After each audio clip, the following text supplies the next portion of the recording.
దేశంలో విద్యా ప్రమాణాలు దిగజారుతున్నాయి. పాఠశాల విద్యపై ఓ స్వచ్ఛంద సంస్థ నిర్వహించిన సర్వేలో నిష్ఠుర నిజాలు బహిర్గతమయ్యాయి. నాణ్యమైన విద్య అందించడంలో కొనసాగుతున్న నిర్లక్ష్యం భావి పౌరులకు శాపంగా మారుతోంది. దేశవ్యాప్తంగా నిర్వహించిన సర్వేలో 8వ తరగతి విద్యార్థుల్లో 25% మందికి కనీసం చదవడమైనా రానివారున్నారని వెల్లడించింది. ఈ గణాంకాలు దేశ ప్రగతికి విఘాతం కలిగిస్తాయని విద్యా నిపుణులు హెచ్చరిస్తున్నారు. దేశంలోని అన్ని రాష్ట్రాల్లో పాఠశాల విద్యార్థుల స్థాయిని అంచనా వేసి విద్యా ప్రమాణాలు పెంచేందుకు సాయపడాలన్న ఉద్దేశంతో 2005లో ప్రథమ్ అనే స్వచ్ఛంద సంస్థ ఓ కేంద్రాన్ని ఏర్పాటు చేసింది. దేశవ్యాప్తంగా ప్రభుత్వ, ప్రైవేటు పాఠశాలల ప్రమాణాలపై పరిశోధన చేసి ఓ నివేదిక తయారు చేయాలని నిర్ణయించుకుంది. అప్పట్నుంచి ఏటా 3 అంశాలను పరిగణలోకి తీసుకుని వార్షిక విద్యాస్థాయి నివేదిక ASERని విడుదల చేస్తున్నారు. పాఠశాలలో విద్యార్థుల నమోదు, వారి హాజరు, విద్యార్థుల్లోని చదవగలిగే, లెక్కలు చేయగలిగే సామర్థ్యాలు, పాఠశాలలు కల్పిస్తోన్న సదుపాయాలపై ఈ సర్వే ఉంటుంది. 2018లో 596 జిల్లాల్లో 3,54,000 ఇళ్లలో ఈ సర్వే చేశారు.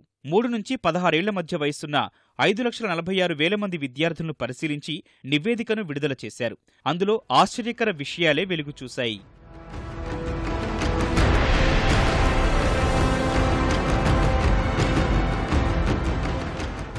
తాజాగా విడుదలైన నివేదిక ప్రకారం 8వ తరగతి విద్యార్థుల్లో సగానికి పైగా ప్రాథమిక స్థాయి గణితం కూడా చేయలేకపోతున్నారు. 3 అంకెల సంఖ్యని 1 అంకెతో భాగించడం రాని విద్యార్థులు 56% మంది ఉన్నారు. 5వ తరగతి విద్యార్థుల్లో 72% మందికి అసలు భాగాహారమే తెలియదు. ఇక 3వ తరగతి చిన్నారుల్లోనైతే 70% మంది కనీసం చిన్న చిన్న తీసివేతలు చేసేందుకు సైతం తడబడుతున్నారు. 2008లో ప్రాథమిక స్థాయి లెక్కలు చేయగలిగిన విద్యార్థుల శాతం 37 ఉంటే 2018లో అది కాస్త 28% పడిపోయింది. మరోవైపు విద్యార్థులు చూసి చదివేందుకు సైతం చాలా ఇబ్బంది పడుతున్నారు. దేశవ్యాప్తంగా 4 విద్యార్థుల్లో ఒకరు కనీసం చదవడమైనా రాకుండానే 8వ తరగతి పాస్ అవుతున్నారు. 2008లో 2వ తరగతి టెక్స్ట్ బుక్స్ చదవగలిగే విద్యార్థుల శాతం 84.8% ఉంటే 2018లో అది 72.8% పడిపోయింది.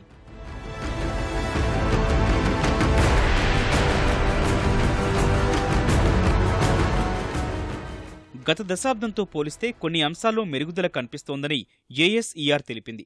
ఈ నివేదిక ప్రకారం బడికి వెళ్లని 6 నుంచి 14 ఏళ్లలోపు పిల్లలు కేవలం 2.8% మందే ఉన్నారు.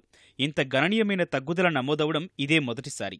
2006లో బడికి వెళ్లని 11 నుంచి 14 ఏళ్ల బాలికలు 10.3% మంది ఉంటే 2018లో వారి శాతం 4.1కి తగ్గడం ఆనందించదగ్గ విషయం. ఇక 2వ తరగతి టెక్స్ట్ బుక్స్ చదవగలిగే 3వ తరగతి విద్యార్థులు 2013లో 21.6% మంది ఉంటే 2018లో 27.2%కి పెరిగారు.